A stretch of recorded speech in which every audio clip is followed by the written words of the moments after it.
Jika ingin aman,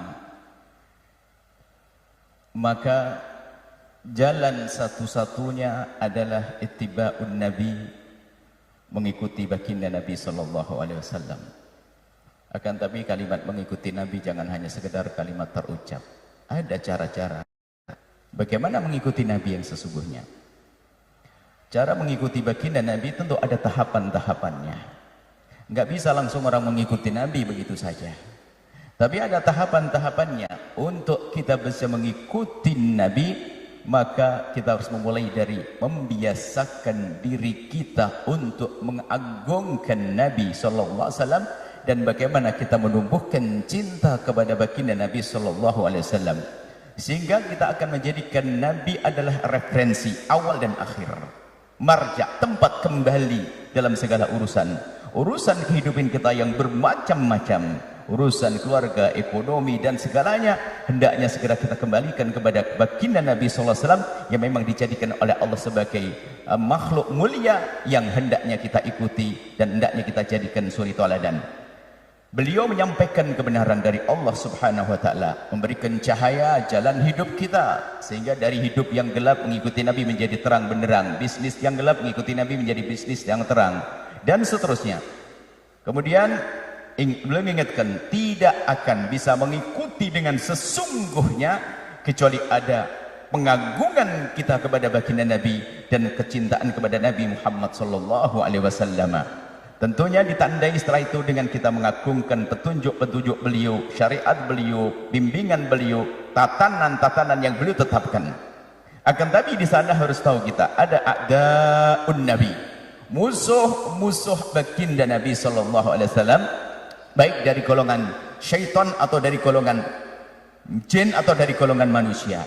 Jadi ada dari golongan manusia, dari golongan syaitan yang membisikkan manusia agar lari daripada petunjuk baginda Nabi, atau dari manusia yang mengikuti jalannya setan dan mereka juga membisikkan agar kita jauh daripada petunjuk baginda Nabi sallallahu alaihi wasallam, yang mereka itu dengan bermacam-macam cara, di antara masuk ke media-media, ada media-media informasi, ada internet, ada medsos, media sosial yang selama ini kita lihat mereka ini musuh Nabi masuk ke situ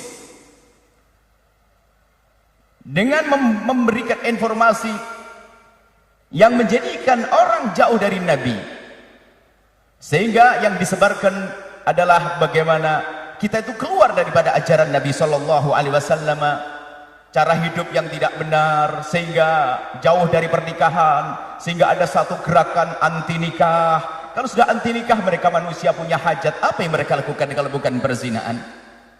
Ada gerakan-gerakan semacam itu, dan ini terus akan dihembuskan oleh musuh-musuh Nabi Muhammad SAW. Anti nikah, atau kemudian setelah itu adalah hubungan seks yang kelainan, yang aneh, laki dengan laki, perempuan dengan perempuan dan seterusnya. Kemudian juga lihat begitu mudahnya tersulut percecokan dalam rumah tangga dengan pemahaman-pemahaman yang jauh daripada bimbingan Nabi Muhammad SAW, sehingga yang terjadi kerusakan, sehingga seorang anak atau orang melihat keluarga yang begitu, mereka tidak ingin melakukan pernikahan. Dan ini yang banyak terjadi saat ini, tidak mau menikah kenapa? Melihat contoh yang tidak meniru contohnya Nabi Muhammad di dalam urusan pernikahan. Kemudian juga beliau menyebutkan bahwasanya kembali kepada apa yang diajarkan oleh baginda Nabi Muhammad sallallahu alaihi wasallam, itulah nanti yang akan menghilangkan rasa takut. Kita selama ini takut menikah, gerakan takut menikah, tapi zina tidak takut punya anak, takut dan seterusnya. Sementara orang yang normal akan rindu bagaimana punya keturunan yang mulia, punya keluarga yang mulia. Akan tapi begitulah upaya-upaya rekayasa, upaya-upaya syaitan atau musuh-musuh Nabi Muhammad untuk merusak umat ini agar jauh daripada petunjuk baginda Nabi Muhammad SAW.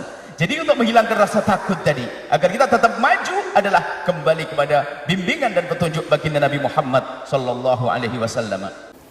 Jangan lupa berselawat kepada baginda Nabi Muhammad sallallahu alaihi wa alihi wasallam.